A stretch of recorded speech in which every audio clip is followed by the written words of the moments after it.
We are really excited to have you all today for this event on becoming a destination employer, what the Workforce Innovation Center has to offer.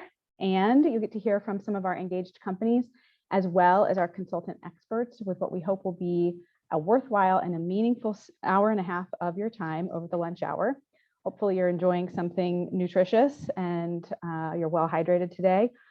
We're really pleased to be here and pleased to share with you what we've been working on diligently over the last 2.5 years since the launch of the Workforce Innovation Center. So we're going to take some time today to tell you a little bit more about the center itself. We're really pleased that some of our companies actually are joining in the crowd, so hello to you all. And we wanted to start today's session with a video from one of our client companies, Monty Inc. I'm going to turn it over to our tech guru for today, Spencer Mapes, who's pulling that up in the background.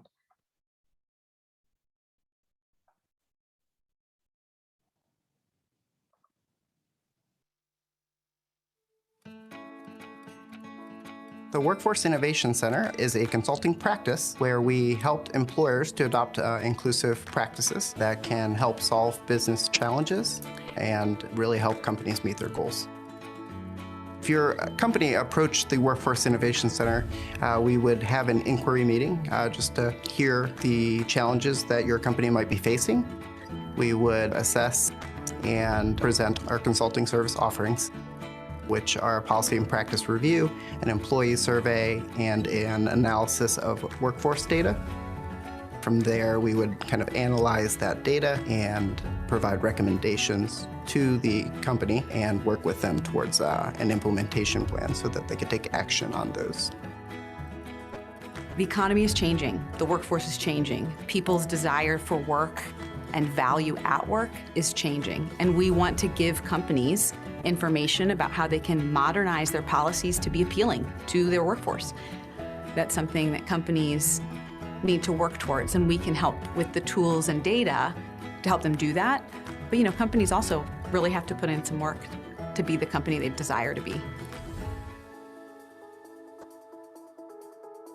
So we decided to work with the Workforce Innovation Center because we struggle to retain and hire top talent. We're growing year over year, and access to skilled labor is single-handedly holding us back. Within the 9 months that we've been working with the Workforce Innovation Center, I think the most valuable thing that we did was the employee survey. It gave us a non-biased opinion of what our employees thought of our workplace practices. We learned that around 50% of our employees didn't see any career growth or didn't understand what they needed to do in order to get promoted. Imagine how that might impact retention. That survey really was about what your child care needs look like, what your transportation needs look like. Are you on the correct shift? We realized that we need to be maybe a little more innovative on our scheduling. Maybe it's buying them a bus pass. Maybe we can take it out of the Monty pocket to give them that monthly pass. They were very grateful that a survey was put out with the ability just to start an open line of communication. All the feedback I got was, hey, this is a good thing. These questions were great. A lot of businesses say our employees are our greatest asset. And if you really truly think that, then you ought to be doing the work to ensure that you're taking care of them, that you're listening to them and reacting to make sure that they're working in the best possible environment. Our job as leadership is the people. Without the people, we don't have a business.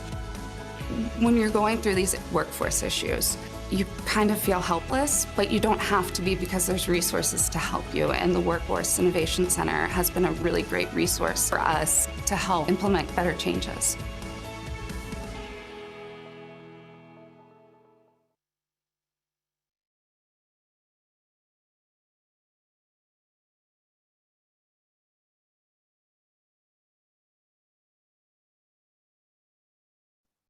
Great. Well, thanks, everybody. I'm Audrey Treasure. I'm the Executive Director of the Workforce Innovation Center. And we're going to start today's session about what we do and how we can help you as an employer be a destination employer. For those of you who are on our newsletter list, our Center for Research and Data at the Cincinnati Chamber supports our region's MSA, which is a 16-county MSA across 3 states. And what we shared in our newsletter last month, that there is 137 unique job postings in this region. 137,000 unique job postings in this region alone. We know that talent is a #1 issue for all of you, and that if there were a silver bullet, you likely would have already found it. What we can offer you might be some immediate solutions to help with your talent needs, as well as some long-term solutions to make sure that your organization is a desirable employer for your employees, which helps you continue to run a successful business. So we're going to start with who we are and what we do. The Workforce Innovation Center is a talent practice to help you improve your workplace practices for the benefit of your business long-term and your employee base. We do this with a variety of options, a menu of 3 consulting services that can help you understand your current state.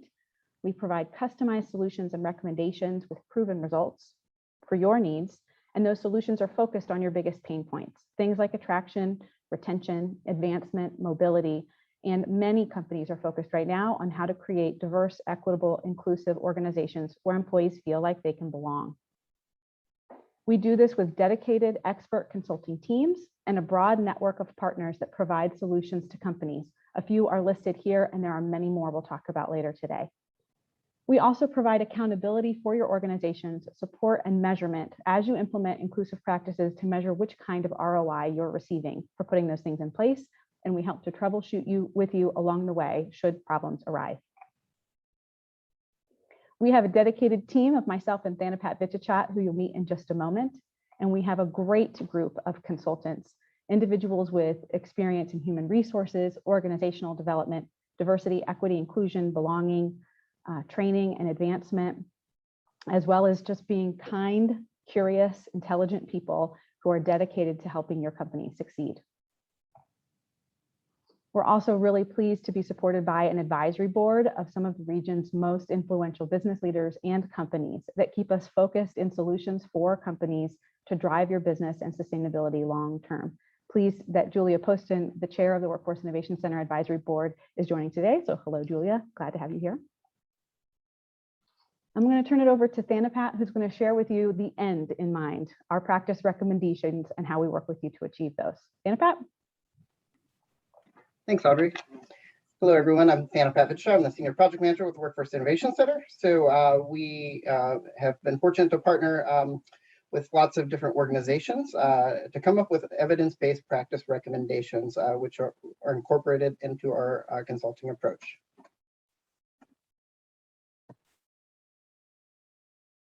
To share a list of these partner organizations, you can see several partners that we work with. To share a story, an HR director recently communicated to us she's not a social worker and really doesn't know how to help or where to send employees who may need help with personal issues that might affect performance or attendance in the workplace. We find this is common. HR staff don't have the knowledge of available community resources, nor do they have the time to navigate such a vast network of social service organizations. To aid in situations like these, we partner with a variety of organizations, which we call social solution providers that do great work in our community. Whether you need a new source of talent or want to expand your resources to better support your employees' needs, we can help provide recommendations and direct connections to organizations that may be able to help. We convene these partners quarterly and continue to build upon our network.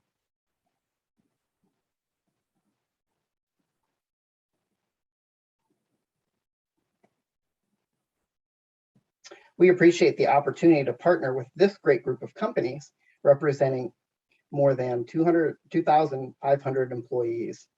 These companies represent a variety of industries and which are all committed to continuing to grow as quality employers on their way to becoming destination employers.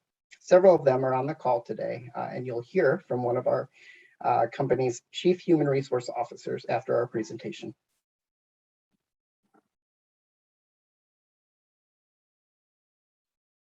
Companies engage with our work for various reasons on their road to being a destination employer, whether it's to become more diverse, inclusive, equitable, increase belonging for their employees, increase retention, or find new sources of talent.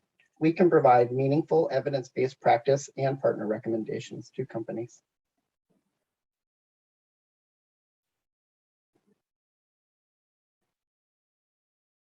So we'd like to give you an overview of how our process works. When an employer engages with us, it officially begins your connection, And that can be 3 to 4 months in length, up to a year, depending on which services your organization selects. So here's how that looks. The first phase we call our discovery and data collection phase, and we kick that off with leadership. We know that the leadership perspective about what's happening within your workforce and your current challenges is one of the most important things we need to understand as we work with your company. That generally takes us 2 to 4 weeks, depending on people's availability. And we do 3 different things as a part of that process. An intro discussion with key leadership to get high-level themes and perspectives and goals. We then conduct a leadership survey, and the leadership of a company sends that out to the key decision makers or managers within the organization to get individual, and it can be anonymous, perspectives about what is going well and what might need to be improved as a part of the organization's overall talent needs. We then meet with that leadership team to share the findings of that leadership survey and to solidify the goals that we work on with each company during their engagement. A company receives a summary of the trends and the goals as we work through this process. From there, the company selects which Workforce Innovation Center services they would like to deploy within their organization. Depending on how long, on which services a company selects, that could take from 2 to 10 weeks. We can do things concurrently, or some companies prefer to have them spaced out. We work in a process that's customized to you. The 3 main services we provide are a policy and practice review. And as a part of that service, you'll get a detailed and comprehensive report about your existing policies and practices. I'll tell you more about that in a minute. We offer a proprietary employee survey, and that shares information about your employees' experience at work, as well as their personal lives, which may be affecting their workplace. And then we can also do a workforce analysis that details your organization and benchmarks it against industry peers using your own workforce data from your payroll systems. These sets of data inform then what we do in our data analysis, our findings, and our recommendations. We prepare for you a detailed set of information that we can present in a meeting initially, and that can be with one set of leadership team or sometimes to bigger groups. Our companies have chosen to do it in a few different ways. And we share with you all a detailed report of findings and recommendations. We've been joking that sometimes feels like you're getting a college white paper about who you are and what you do, because they are not short. We really spend time creating customized recommendations for your organization with detailed ways to help you move forward. After this data analysis phase, you could decide that you'll take the recommendations from the Workforce Innovation Center and put them into practice on your own. And we would continue to be a resource on an as-needed basis in a very limited capacity if that's what's of interest to you. Or we can offer implementation support. For this period, we want to know that this is optional, and this would be the balance of a year. So that phase 1 and phase 2 typically takes 3 to 4 months, depending on how quickly your team's able to turn things around with our consultant teams we prepare for you. And then phase 3, this implementation phase, would go on for the balance of a year. What that looks like is additional implementation support, where we meet with your team to help work through a plan of putting practice recommendations in place. And we provide a detailed action planning guide to help you and your team think through what needs to happen. If you choose that option, we then provide ongoing monitoring and support at a quarterly basis at a minimum, or it can be more frequent if you're looking for more frequent touch bases with your consultant team. We've recently also put together facilitated forums with other Workforce Innovation Center companies, because so many of you are focused on very similar issues and challenges. And what we heard from you is the desire for companies to learn and hear from one another. So we've put those in place with some of our expert coaches and consultants to help guide you through a process of working together. And what has also occurred is the need for specific experts to work through projects that are beyond the capacity of the initial Workforce Innovation Center process. And we'll talk about what some of those examples look like in a moment. So during this phase 1, we wanted to dive a little bit deeper about how this works. That leadership engagement period takes 2 to 4 weeks, as I mentioned. And that first discussion point is when you meet your individualized consultant team. You saw the slide of our different consultants. Excuse me. We customized your unique team based on your industry, your needs, your goals, and the availability of our consultant team. So you get the chance to build relationships, talk with them, and share your goals. We deploy that leadership survey, and we try to do that in a rather short time. We want to hear from your folks within 1 week. And we hope to be able to analyze the results of that, find out where there might be some alignment and perhaps some misalignment, and what the intent is about working with the center. And then we dive deep with your leadership team to ask more probing questions about what we learned from that leadership survey and really find ways that we can build the most productive team to help you in your long-term success. Then we'll get into those practices. And one thing that's important to note is that these can be conducted individually. So some of our companies only select one service, and that's all that they are interested in pursuing at this time. Others select 2 or 3 together. The more information we have about your company, the more robust and customized our solutions can be for you. But also we want to meet companies where they are. And if you want to just do one thing right now, like listening to your employees, we're happy to deploy that with you.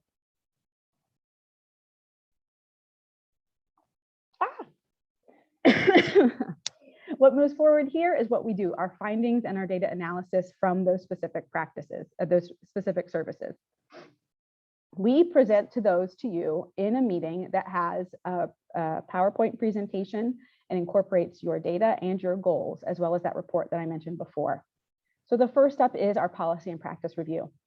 Our policy and practice review is centered in diversity, equity, inclusion, belonging, and economic advancement for employees, because we believe those items are crucial to drive business growth and a best-in-class employer workplace so that people want to come and stay for your organization.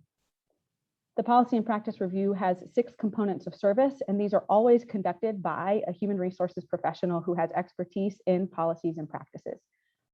You'll see these 6 components here, and we'll dive a little more deeply into those momentarily. That policy inventory assessment is the first one. So we have a universe of policies and practices, and we take a look at your employee handbook and any other written policies that you have and capture your universe against ours. On average, our companies have a 46 to 87% capture rate. Those in the 80% capture rate are some of the best. And I'll say that those in the 46% range are not abnormal. We're helping companies, many of the companies we meet with are sensitive about the fact that they've been meaning to update their policies and practices, and we're here to provide resources to help you do that. The next element is identifying gaps in your existing policies. So we say you're missing a certain amount of these high impact policies. We let you know what some of those things are, including key messaging and benchmarks. To date, the largest client gap that we have had are 34 missing policies, and we provide up to 8 back to your organization to implement immediately.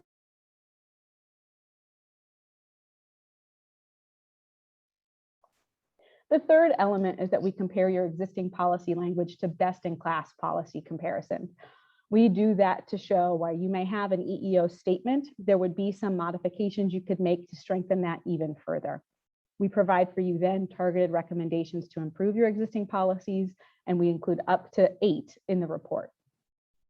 The fourth component is analyzing the readability and the reach of your policies. We're finding also on average, many companies have their employee handbooks written at a college level, which is not surprising when lawyers are involved, wanting to make sure that you're protecting yourself and your organization. But for it to be accessible and understandable and easily believed by your employees, you've got to make sure you can meet them where they are. So we provide you with this analysis on the grade level, the reading ease, the score, and the reach, and then we make some suggestions for how you can improve those. The sixth component are key practice area guides, because your written policies are one part of your universe, but without putting those into practice, they may not have the impact that you're trying to achieve. So you'll select one of our key practice area guides here to give you some best-in-class research on how to take policies and put them in action. And then the sixth component is additional practice recommendations as a part of our recommendations report. I'm going to turn it over to Thanapat, who's going to share more with you about the employee survey. Thanks, Audrey. So as you heard in the opening video, the most valuable service to Monty was our employee survey. It gave them an unbiased opinion of what their employees thought of their workplace practices. We are in a time being deemed the Great Resignation. Here are some reflection questions for you. Do you know what your employees think of your workplace practices? Do you know why your employees are quitting, or if they plan on leaving? Are you getting honest answers from your employees to be able to make the highest impact decisions? If you are getting honest feedback from the above, are you making changes based on what you're hearing? One of our services is a comprehensive employee survey, which is a blend of a climate, culture, and engagement survey. It incorporates questions across many areas, as you can see here, and includes questions on and around financial stability, childcare, housing, and many others. Data shows that using a third party to administer employee surveys yields more honest answers than in-house surveys, as employees are less likely to feel that they will be identified. We worked with web developers to build a proprietary web platform that utilizes algorithms that help determine the appropriate practice areas and recommendations based on survey results. This is a sample of your demographics dashboard. Our consultants are able to filter survey responses and aggregate survey responses by the different demographic categories, as you can see here.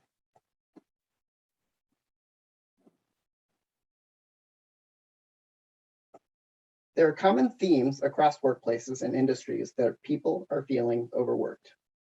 We recently administered a sample survey across employees in various industries. As you can see, 50% answered yes to struggling to balance family, home, or personal commitments with work commitments.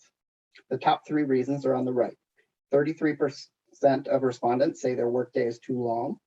11% don't have emergency childcare. 11% have an unmanageable workload. As a deliverable, client companies would get the full report of survey answers with the analytic bars.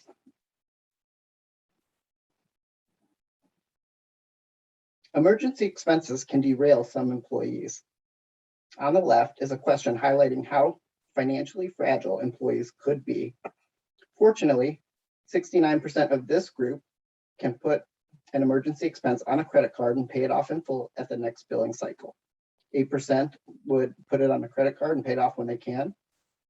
We know that lack of credit or emergency savings can really derail some families. On the right, affordable housing is a topic of concern for many communities across the nation. You'll see the responses from a question around housing security. In this sample, 1 responded that they have housing concerns. Know that we've aggregated across 7 companies that have deployed our employee survey, and 23% responded yes to worrying about or maintaining or finding housing.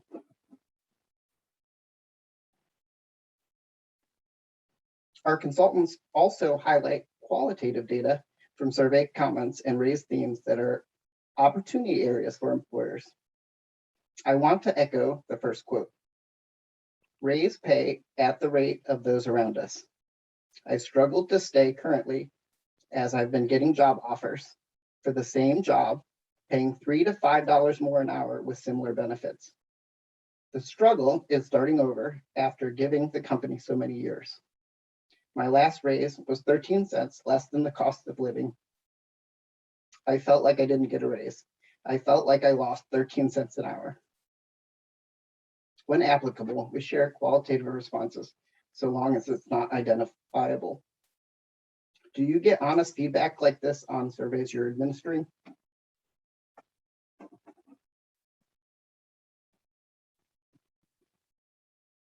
We also share positive sentiments.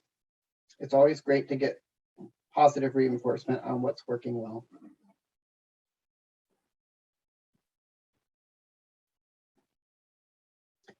Now, diversity, equity, inclusion, and belonging is top of mind for many employers. Do you know what your employees think and feel about diversity? Do you have ways to foster employee voice where staff feel valued and heard?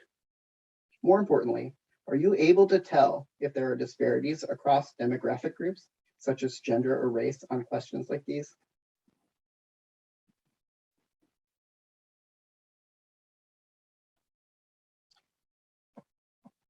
As you can see, majority of this sample group plans to stay at their organizations 5+ years. Do you know how long employees plan to stay at your organization? A Net Promoter Score is a measure used to gauge customer loyalty, satisfaction, and enthusiasm within a company. Are you measuring this amongst your internal customers? Fortunately, this sample group, 100%, responded yes to recommending a friend or family to work for their organization. I'm going to turn it back over to Audrey to share the workforce analysis with benchmarking. Thanks, Anapat. Our third service is an analysis of a company's workforce using your own data. We partner with an entity called the Working Metrics, which has its own proprietary platform and was founded out of the Aspen Institute.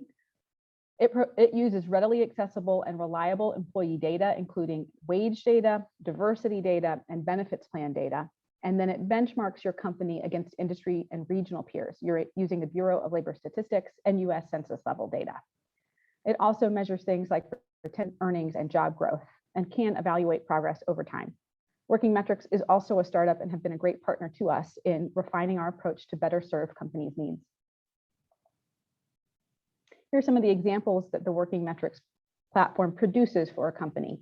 It can show you at 2 points in time what your employee count looks like by gender. The company is represented in the bars on the left and the industry on the right, and then the company can compare itself to itself over time.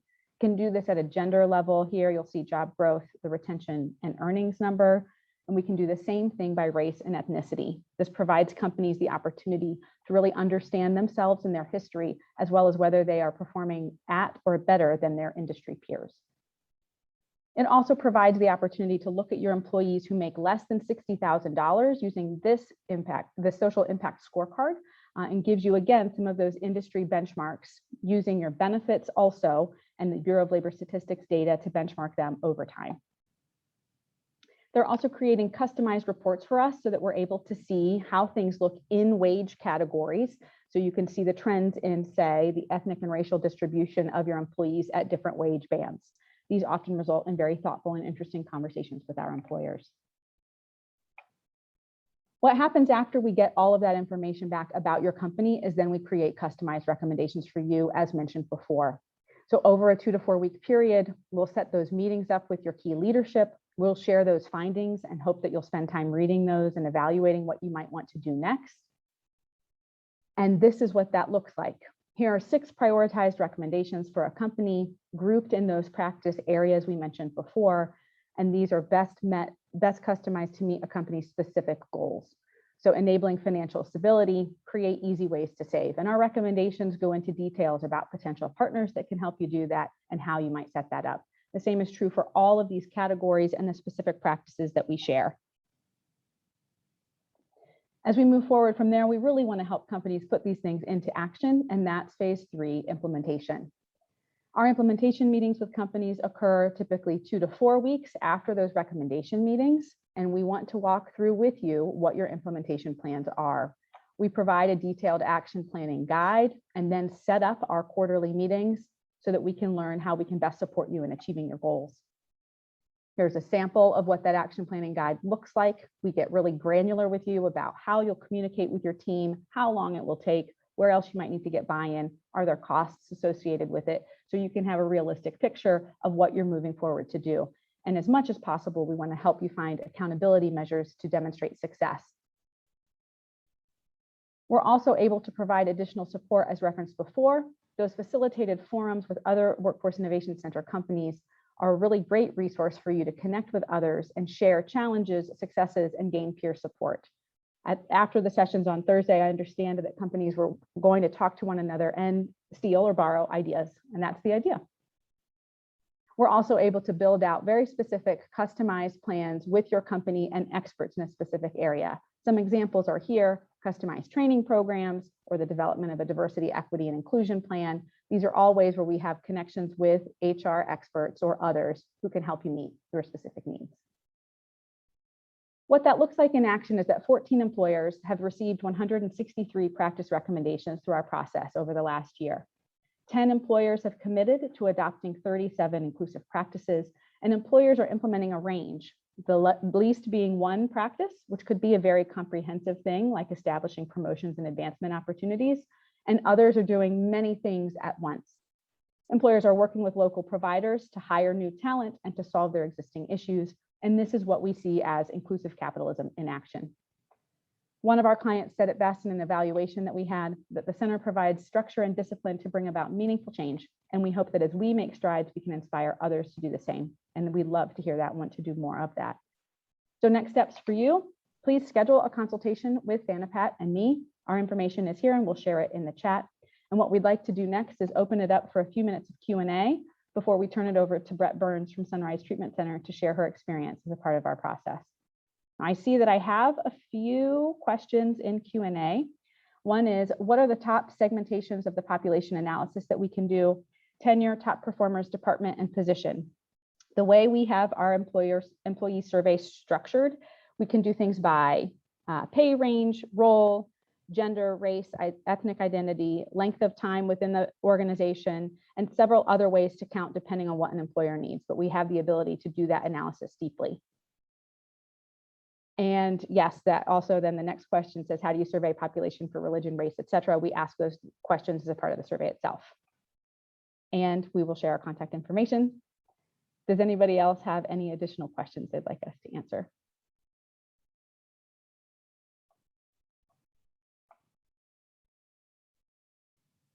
Okay. Please feel free to put your questions in the chat and we can come back to them. And it's now my great pleasure to introduce Brett Burns, MBA, SPHR. She's the Chief Human Resources Officer at Sunrise Treatment Centers. She has 20 years of experience in human resources in public, private, and nonprofit institutions. And she's been at Sunrise since the beginning of 2019. The organization has had a tremendous amount of growth over the past few years because of the important work that they're doing in our community. And they have recently been featured as part of the Aspen Institute's Good Quality Jobs program using their working metrics results. So we're really pleased to have Sunrise Treatment Center as an engaged company. And I'm going to turn it over to Brett to share a little bit more about their organization and what they've been doing with us. Thanks, Brett. Thank you, Audrey, and hello to everyone. I am going to try to share my screen. Hopefully the computer is not smarter than me. So give me just a second. And I just lost what I wanted to do. Here we go. I think, okay. Sharing my screen now. Do you see that? Yes? Okay, good. I did it right. All right. So thank you so much for allowing me to not show you my notes and put those over here in front of my face. Welcome again. Thank you so much. My name is Brett Burns. I am the Chief Human Resources Officer for Sunrise Treatment Center. We are a treatment center that focuses on alcohol and drug addiction. We started in 2007 with our CEO, who is Dr. Jeffrey Bill. He started as a primary care physician that provided services to those that were coming into his office and needed assistance, but he knew that there should be more than just medication assisted treatment, and saw that there was a true gap between psychosocial treatment and MAT. And so in 2012, Dr. Bill opened what would be Sunrise Treatment Center with Stephen Smith, who is our COO and clinical officer. And so they created this program that morphed into a buprenorphine-only opioid treatment program. And this was allowing for employees or patients to receive that psychosocial and counseling-based treatment, as well as medication-assisted treatment. We have grown from that 3-person office in 2012 to over 260 employees. And most of that growth has been since 2019. I don't know if I brought people with me, but we grew the organization from 2019 when I started to 260 employees as of 3 weeks ago. We have seen a great need for the type of service that we provide. It's unfortunate that we do have that need, but it is a blessing that we're able to provide that to patients around the state of Ohio and into Kentucky. We have over now, it will be 10 sites from Columbus, Ohio into Florence, Kentucky. That is an extreme amount of ability to provide service. So I'm really excited about being able to do that. And we're just going to continue to keep this growing so that we can provide these services to the employees or to the patients that we serve. But in order to do that, we have to have the right type of employees, and we have to have the right balance for our employees so that they can be the right type of employee for our patients. And so that came to be with our partnership with the Workforce Innovation Center.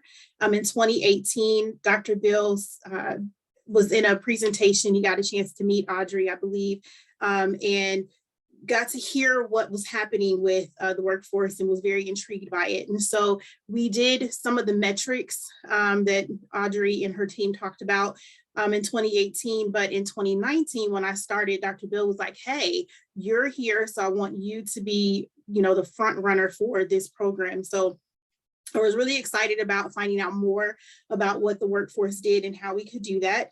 In 2020, we started with metrics. Again, we went through that process one more time to see where we were from 2018 to 2020.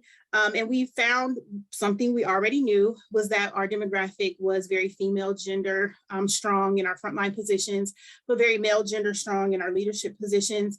And we were already working on some leadership opportunities and programs to help our female gender employees begin to find positions in leadership and find their way into higher level positions. But we didn't want to stop there. And so we decided to partner with the Workforce Innovation Center to do the employee survey and the policy and procedure review. And then finally got into the diversity, equity, inclusion focus groups, which is a new thing that they're working on. And so when we did our survey, we learned a couple different things. We learned that our employees they felt engaged as a whole within the community and within the organization, which was great. That was a plus. We also found that we had employees who couldn't or did not feel that they could be their true selves at work. And that was interesting, especially for our persons of color. They felt like they could not be who they were created to be while at work. And so that was a very interesting piece.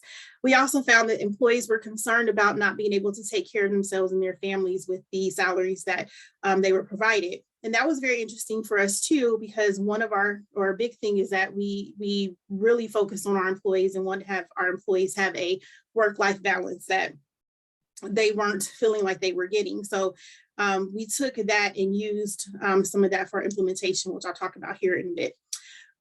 We did the policy and procedure review, and we already knew we were pretty progressive in our thought processes for our policies, but we wanted to see how we could do better and be better. I don't know if everyone knows here, but Sunrise has been one of the top places to work for Cincinnati in the Cincinnati area from 2019, 2020, and 21. So what we do works, and we are glad to know that it works. But one of the biggest things is that, it works now, but how do you make sure that it continues to work? And so we have to do the work constantly in order to do that. So our leadership is very focused on making sure we're balanced and making sure that we are always forward thinking. So some of the things we did to implement this is that we created a position for an employee wellness coordinator, but that person focuses on financial wellness. And so not only does he help employees create 401k programs and savings programs, but he helps them with turning around their debt to income ratio and helping to purchase homes. So we've had employees who have moved from rentals into their actual homeowners because of the work that he's done to help them be financially healthy. And I thought that was a really cool thing to be able to provide to employees who felt like they weren't able to be self-sustainable to actually be into true home ownership. We are always actively reviewing our salary structure. We've done so within the last 2 years, within the last year, because we found that employees, again, were concerned about being able to be self-sustaining and being able to be self-sufficient with their families. And so we've moved our salary ranges twice in the last year. And this is to help us with our hiring and retention issues. We have extended our paternity leave from 2 weeks to 6 weeks of paid time off at 100% employee or employee paid, employer paid. I'm sorry, but it's 100% of the employee salary. And that's for the paternity. So we have a maternity leave. We pay 40% over the short-term disability that we offer to our maternity or those who are going on maternity leave, but now we also do a 6-week paternity leave.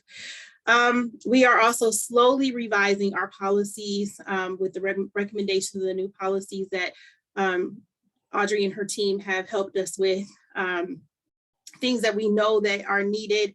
But we're just taking our time to build those up. And I think that's important to note is that, everything doesn't have to be done at one time, but these are things that we can try to pick our low hanging fruit and then work up to the things that may take us a little longer. We also have begun participating in the diversity, inclusion, and equity group with the center, and then also pinpointing training opportunities for our employees as a whole. We did an all-staff DEI training. We did a Juneteenth training celebration to talk about what Juneteenth was about. And then we're coming up on a training for anti-Semitism. So we have been putting things in place that we found gaps to help our employees feel better connected with their fellow employees and also the patients and communities that we serve. And we did this because we truly believe in dignity and respect. That is something that we have in our mission. We wanted to put our money where our mouth was. We felt that because we believe in treating our employees well, we wanted to make sure that we were actually doing what we said. And so we wanted to put in structure that promoted that work-life balance. And the quest continues. We have to have these continuing conversations. This is, again, not something you can do, only once, but it's something that we continually have to strive for. Again, we've grown drastically since 2019. We have, like I said, from 100 employees when I started to 260 employees now. And so we have to make sure that we are still being one of the best places to work. Like everyone else, I'm sure here, we are all struggling with recruitment and retention in the employment climate that we're in. And so we have to make sure that we are providing not only a sustainable wage, but are we providing the right benefit packages to our employees? Are we giving them opportunity to have that work-life balance to be the best they can be at work and at home?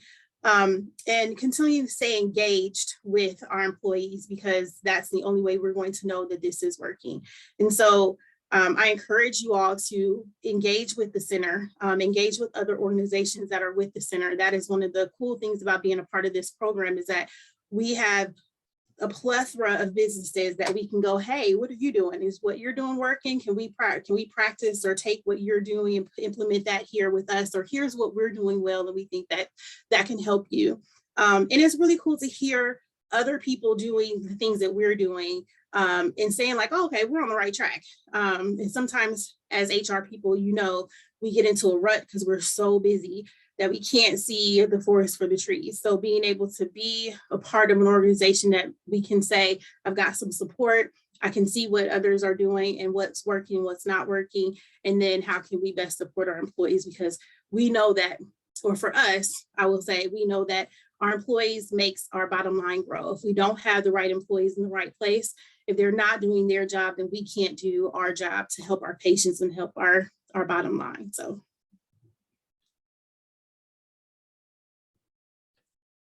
Audrey? Thank you. I have to. You're welcome. Back. Thank you, Brett, for those examples and what you've been doing, putting in action. And it has been fun for us to work with companies like Sunrise, who had some ideas already. And like Brett said, we came along and said, we think we should do some of these things based on your unique needs. And Brett and her team said, those are the things we've been wanting to do, and we want to put them in place and in action. So we'd love to answer questions specific to Brett. And I actually am not totally sure how, if everybody can see questions or if just I can. So one participant said, Brett mentioned that employees can't make ends meet. Oh, this is a great question. It's really for me, but although Brett might have an answer. With inflation and the cost of living growing at the fastest rate this century, what are examples of how the center demonstrates the business case for paying livable wages and benefits versus market pay that aren't livable? Brett, do you want to talk about how you all have been doing that, especially since you said that you've been looking at your pay scales more frequently than you would have done in the past? Let me pull that question up again, because that was a big question. So, I think this is something that is a hard question to answer. And I think it's always a moving target. We've looked at the market. We looked at how we can balance not only the livable wage, but like the benefit structure as an example. Like, what are things that we can do to take on costs for our employees, maybe help with some of those things. So like, we pay long-term, short-term, and life insurance. We pay that as employer pay.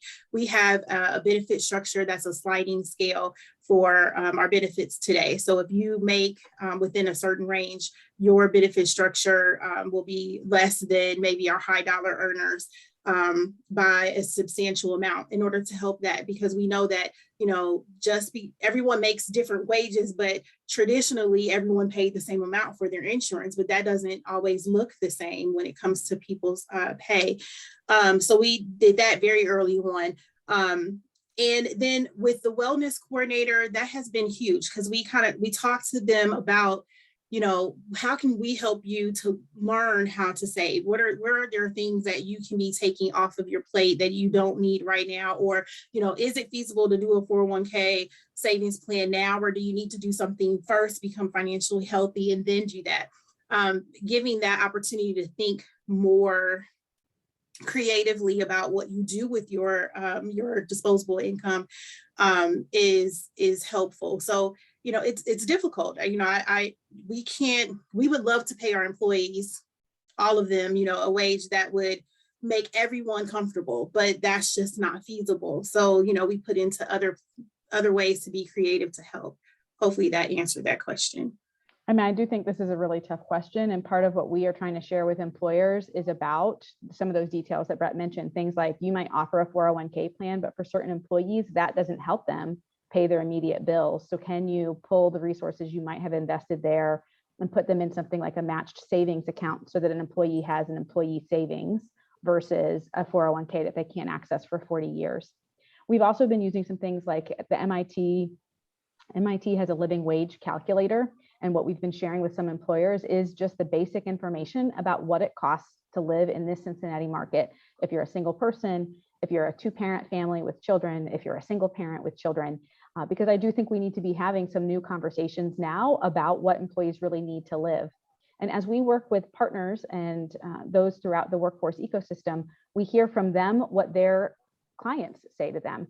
Some of those things we're hearing anecdotally, that it's really $20 an hour now, which is what is encouraging people to take a job within an organization, because that can help them to be stable. We know that when Amazon offers a $2,000 signing bonus, many of our employers feel like that means they can't compete, because people need cash now. So if they can get a $2,000 signing bonus, what does that mean for an employer who can't offer that same amount?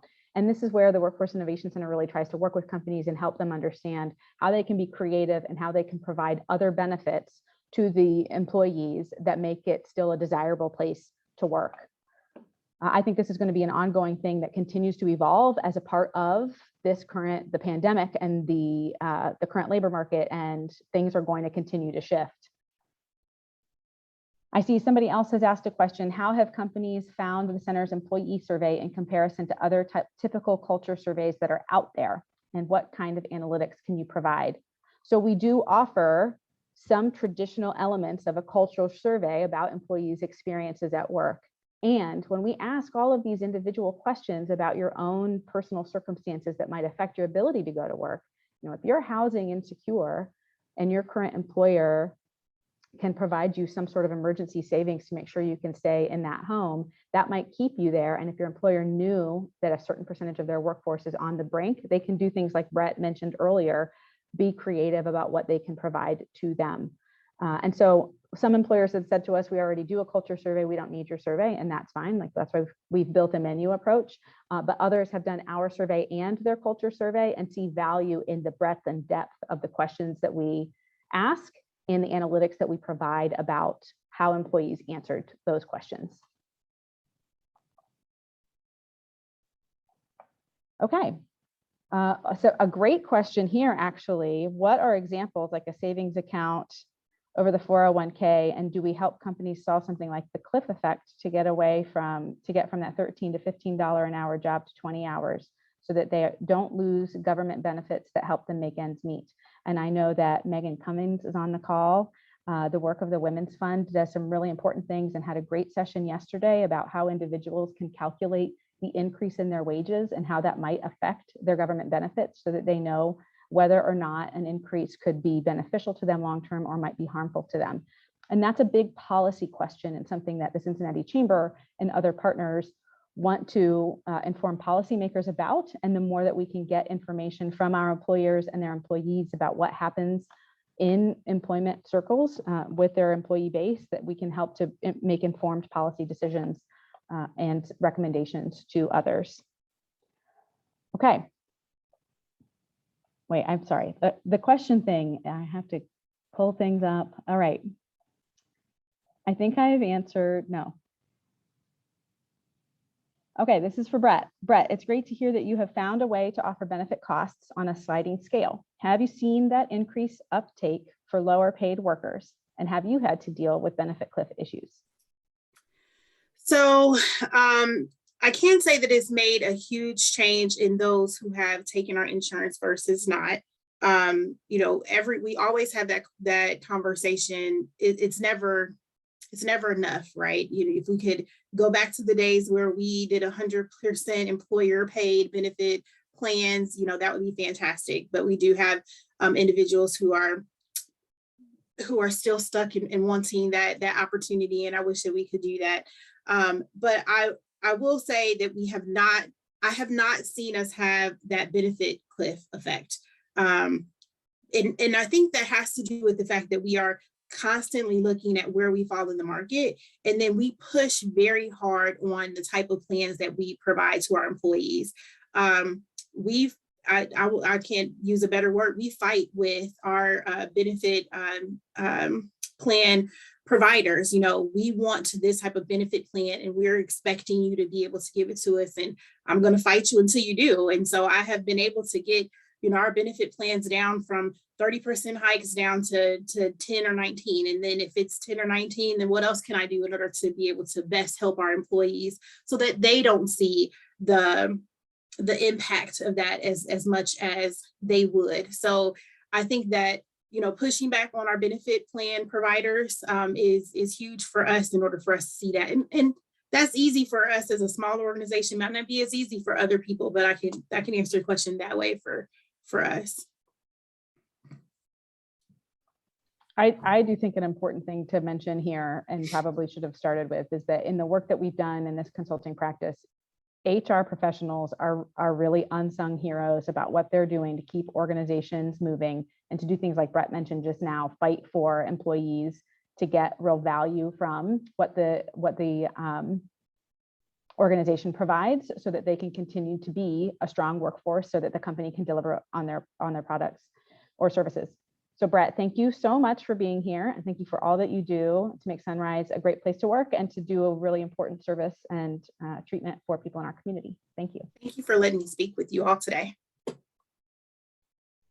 And on the note about how great HR people are, I'm really excited to introduce one of the Workforce Innovation Center's lead consultants, Shonda Sullivan, who has an MBA and is I'm sorry, I probably get this wrong, is also an HR professional who has been consulting with the center over the last year. And what we've invited her to come and do with us today is to talk about trends in today's current labor market and some opportunities that your organization might have right now to address issues that you may not even realize are occurring.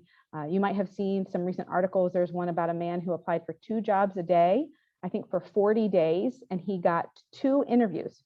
And so when you consider the anecdotes that we're hearing about how many employers are hiring and they just cannot find enough people here's an anecdote about this individual who has tried to put himself out there for these job openings, and somehow things are not meeting in the middle. So Shonda's going to share with us some information and hopefully engage you with some new thoughts about how you can best enhance your current offerings as an employer. And are you going to pull up your slides, or would you like me to pull them up? I'm going to pull it up. Thanks, Audrey. Okay. That was a great segue. I'm going to give a little disclaimer as Brett did. I'm going to try to screen share. We're going to see how it goes.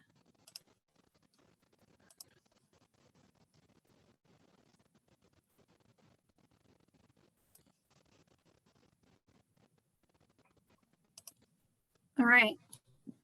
Am I You up? got it. Yep, you got it. Perfect. Okay, so today we're going to spend a little bit of time talking about how to overcome talent attraction and securement challenges that your organization may be facing, and in particular, figuring out if there are hidden problems within your own process. We're going to start by talking about the labor shortage that we're currently facing across the nation, talk about what has contributed to that and what the employer response can be to that. So we know that US businesses are anecdotally reporting difficulties securing. We also know that the BLS reported in August that there was a shortage of 2 million folks. So job openings were just over 10 million and the number of employed was just over 8 million, leaving that gap there. And so by show of hands, I think we're going to do a show or maybe a poll. I'm not sure how this, Audrey or Spencer, but curious how many of you on the line are experiencing challenges finding and or retaining qualified talent. And if you could just log your vote there, that poll that popped up, that would be great.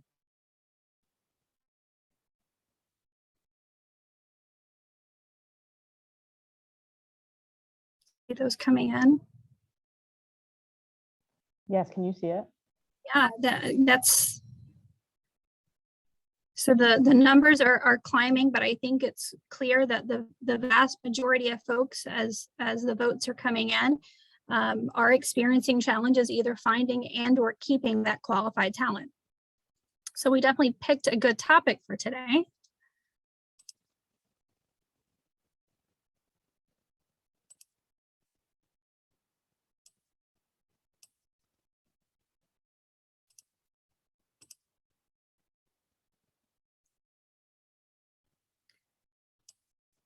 And so we talked about the overall labor shortage. I also wanted to point out that there are some industry specifics here. So what we're seeing is there is a mismatch between what industries have the most job openings now and how many unemployed people used to work in that industry pre-pandemic.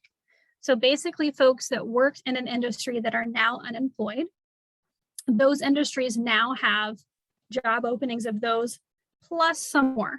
So for example, there are 1.8 million job openings in the professional and business services sector, but fewer than 925,000 people whose most recent job was in that sector. And so that's just an interesting dynamic for us to realize, and we'll talk about how employers can handle that if they're in that boat, where there is just a lack of skilled talent or qualified talent. And then also we want to point out that the most urgent need for workers are in suburban areas, which tend to have high housing cost. And this really does present an obstacle for low wage workers. And we have some recommendations on how employers can navigate that. So we hear a lot of talk about the additional unemployment dollars that came as a result of the CARES Act. There are some numbers at the top of the screen you can consult. But I think what we are seeing and what we're hearing from various experts is that it is not expected to have a significant near-term impact on closing that gap, or really what it's saying is that there is a very minimal effect, that folks are going to return to work regardless, and it isn't expected that those additional unemployment dollars actually had as much of an impact as we like to think that it did. And this is based on a lot of data through several different agencies.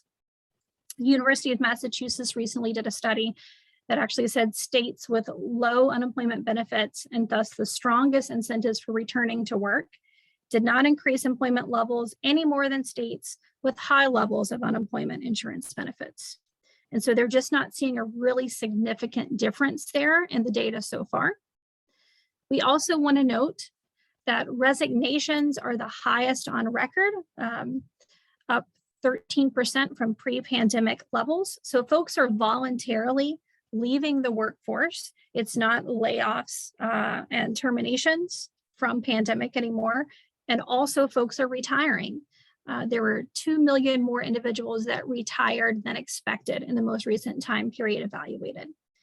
And so you see that folks that are currently in the market are voluntarily leaving, and these are folks that are not eligible or were not eligible for any of those unemployment benefits. So what's happening there?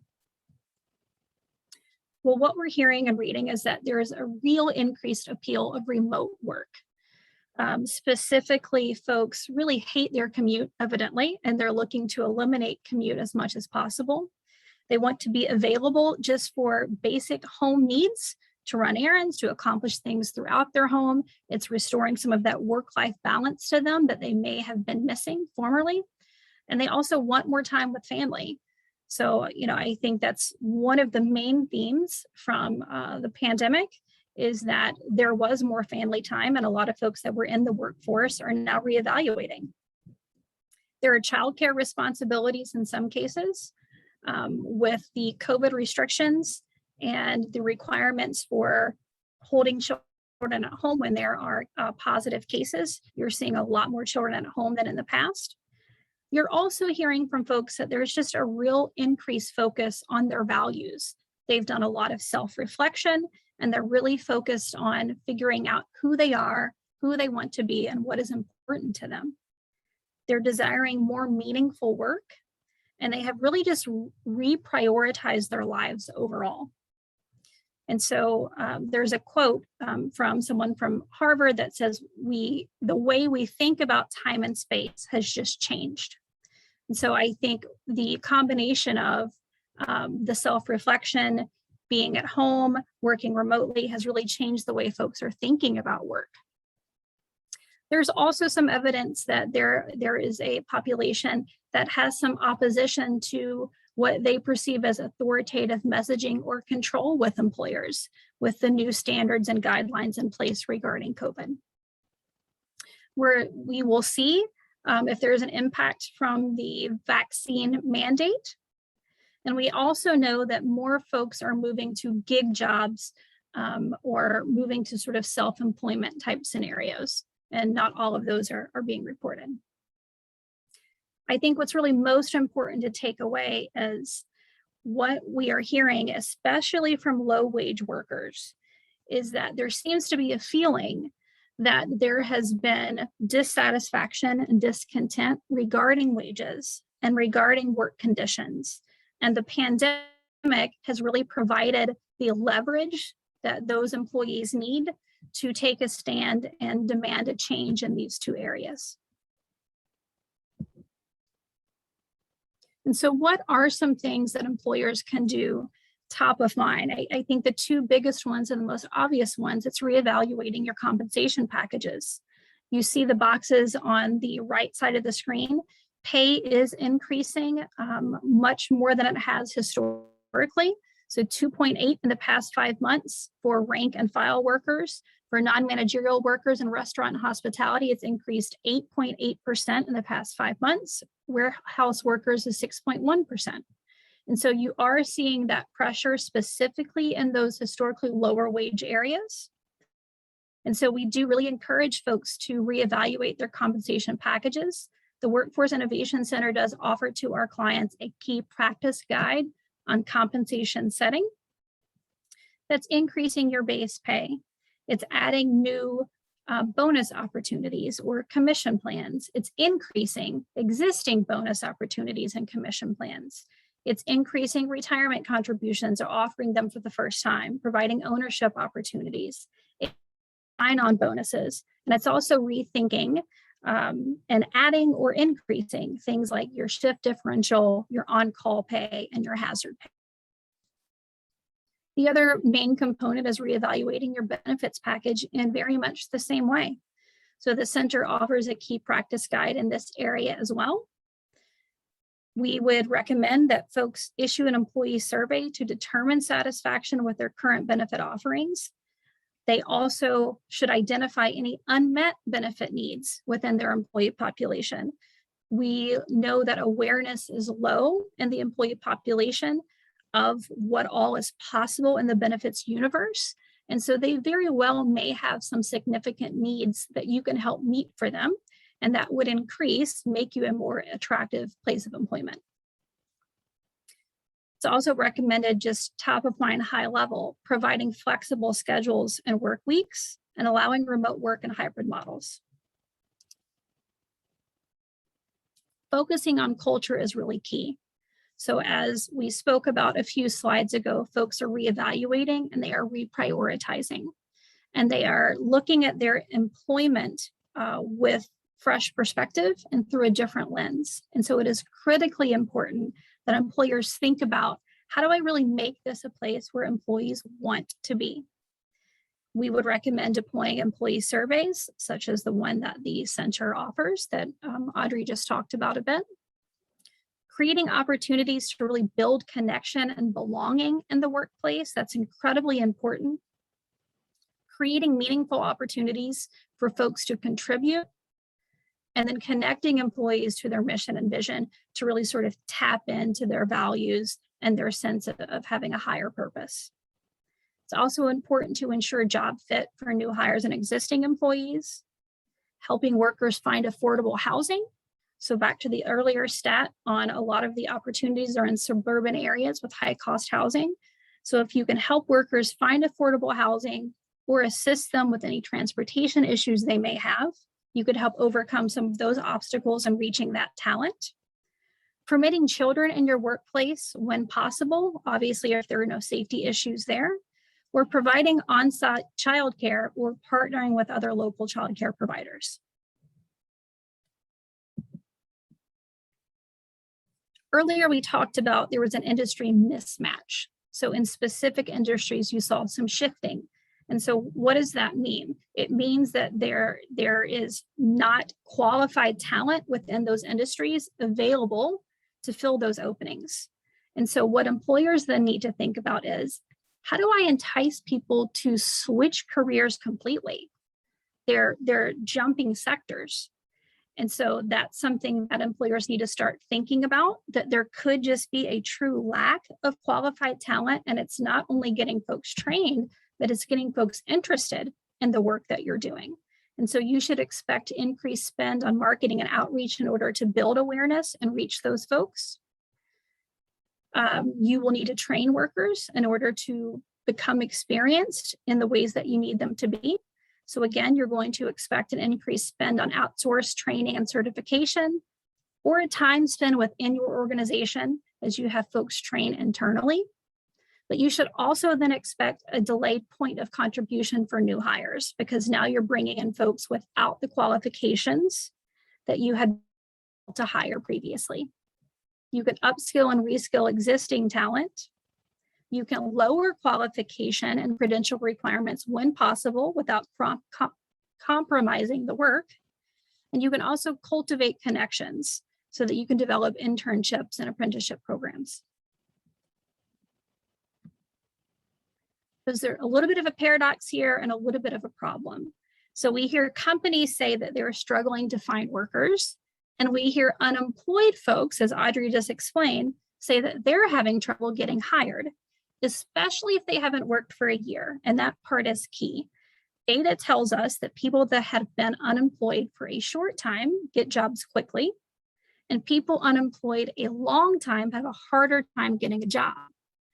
This is problematic because we know that 40% of the currently unemployed, or 3.2 million people, have been out of work for 6 months or longer. And some of those folks have become so discouraged that they've retired. So if you think back to the earlier slide where I talked about folks are leaving, they are either resigning or retiring. And this could be one of the reasons why.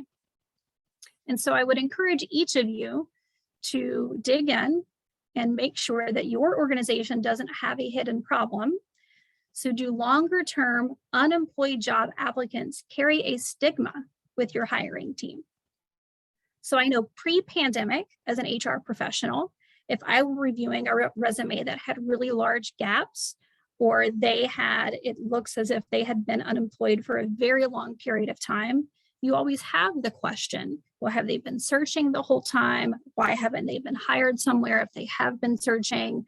Is there something that's going to pop up later on in the process and I'm going to waste my time up front?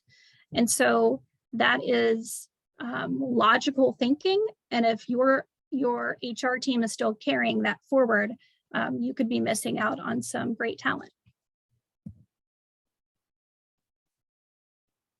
SHRM did a poll of 1,000 unemployed Americans. Most of these folks worked hourly jobs, food service and retail. And what was revealing was that the top reason that most of those folks remain unemployed, so 42% of them, was that there was no response from the employer on my candidate status or my application.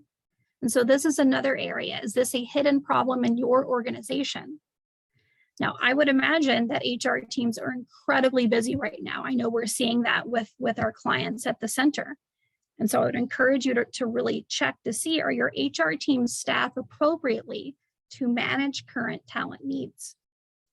Does your HR team have the tools and resources to execute the recruitment and selection process at the speed that you need and to the detail that you need? So we talked globally and generally, but let's talk more specifically. Is your talent attraction and acquisition process working for you or against you? So this asked, are you a hunter or a gatherer? And I'm curious if we could do a poll on this. I'm not sure if we can add a poll last minute, but I'm curious of those of you that are actively involved in recruiting or are aware of the recruiting process, if you tend to focus on active or passive candidates. And a passive job seeker is a currently employed individual who's open to hearing about new opportunities, but not ready to take the plunge. And are we able to do a poll on that, Audrey or Spencer? I don't think so. I don't think we can do a poll. No. Can we just, any show of hands, any other options we can utilize? In the chat, someone? My guess is that a lot of folks are really focused on active candidates. That is most of the time where we lie. We put postings out there and then we look to see what rolls in. But data tells us that 73% of candidates are passive job seekers, and it's a huge talent pool that we tend to overlook. And so here's a checklist, and I would encourage you to treat the next several slides as a checklist and check off or keep score for yourself. Which of these are you doing and which are you not doing? So are you currently searching for passive talent in a broad array of places? Are you looking online, networking groups? Are you attending training and education sessions and seminars and using that time to actually talk about job opportunities? Are you attending professional group meetings? Are you going back to previous job applicants, which we often forget about? They get lost in our applicant tracking systems, or their resumes get lost in a drawer somewhere. Are you working through your employee networks? So are you intentionally using multiple channels to try to reach passive talent? And you would ask yourself, where would I find high performers or qualified individuals for specific positions? Where are you going to naturally find them during the course of their day, course of business? Because there could be a problem that you're looking for the right talent, but in the wrong places. LinkedIn is the most widely used social media website. And here, these are a few options on LinkedIn that have proven to be very successful in helping folks secure passive talent.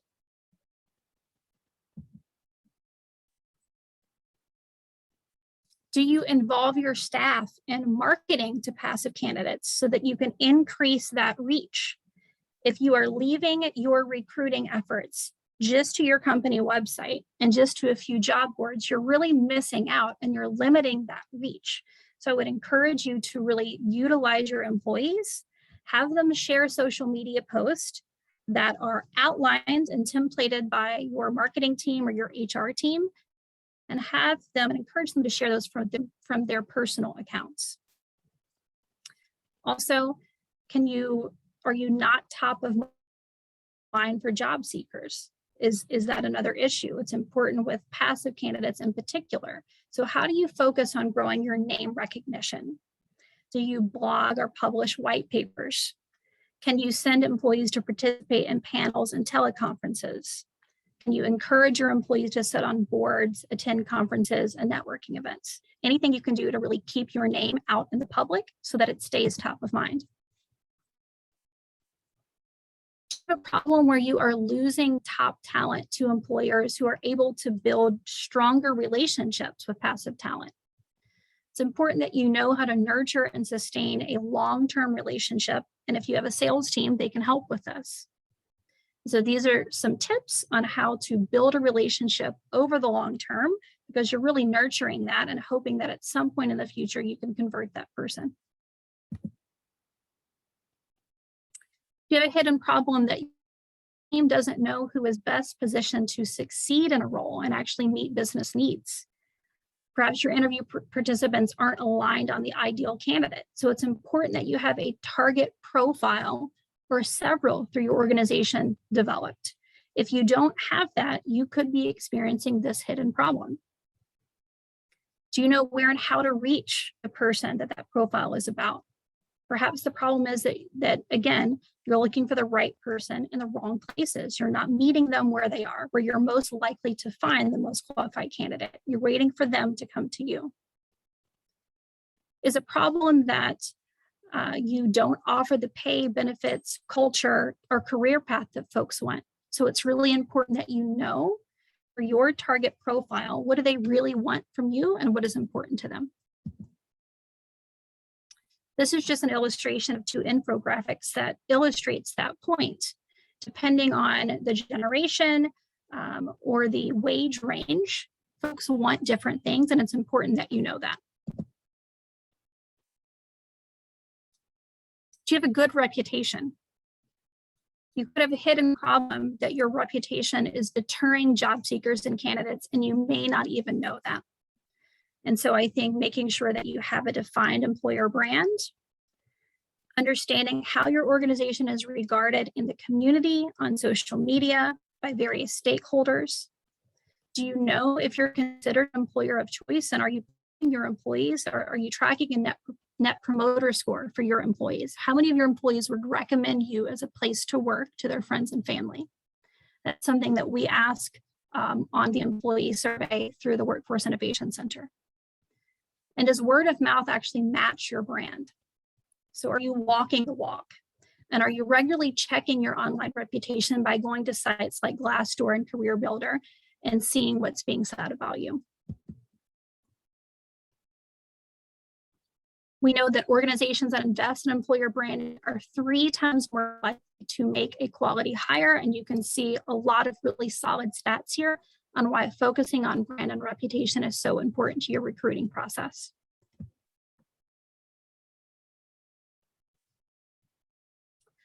And so are you looking in the right places, and do you have a defined recruiting strategy? So I'm going to move through these. The hidden problem that we're trying to uncover here: are you not appealing to job seekers, and are you getting lost in the shuffle? And so make sure that your website is appealing, that it is very relevant, that is attention grabbing.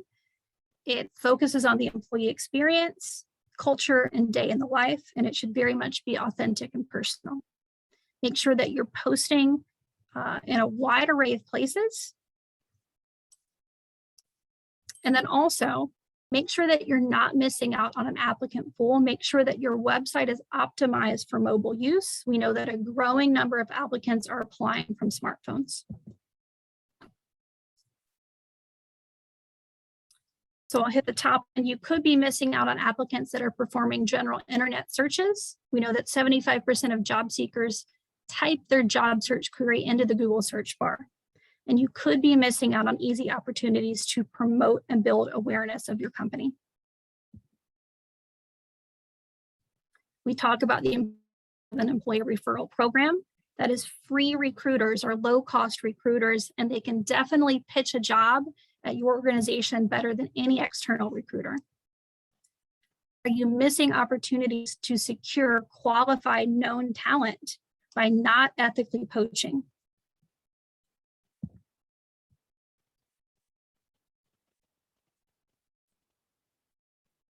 Are you using ineffective channels? So all of the job posting channels, are you going back and scoring those channels, or is your team spending a lot of time on channels that aren't giving a high yield?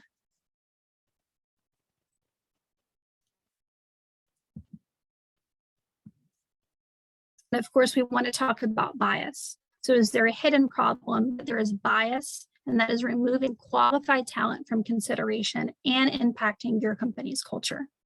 That could be due to a lack of diversity recruiting software being used, non-inclusive job postings, an unstructured interview process, lack of objective candidate scoring system, or homogeneous interview panel.